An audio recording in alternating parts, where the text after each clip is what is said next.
Welcome to Chillin' 101. We hope this video helps. You start by confirming compatible power and impedance so you avoid damage.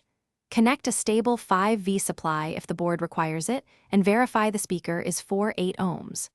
Once done, secure the board on a non-conductive surface and route short wires to the speaker terminals to minimize noise. Make sure to strip and tin wires or use proper screw terminals to form reliable connections.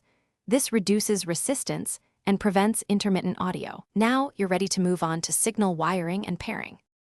Now connect the audio outputs to the speaker inputs, matching left and right channels directly to the speaker or amplifier input. Ground must be common between board and speaker.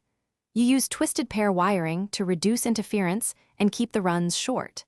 If the board documentation recommends a decoupling capacitor or series resistor for stability, install it inline to prevent oscillation and protect the amplifier.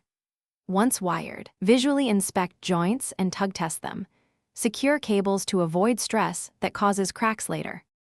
Finally, put the Bluetooth board into pairing mode and connect from your phone or PC. You'll see a device name and a successful connection message. Play a short test track at low volume first, then raise it while listening for distortion, dropouts, or channel imbalance. If you hear nothing, confirm power LED and pairing indicator, then check ground continuity and speaker wiring with a multimeter. If problems persist, reset the board and repair. This often clears handshake issues and restores normal audio playback. Thanks for watching. Consider subscribing if we helped you.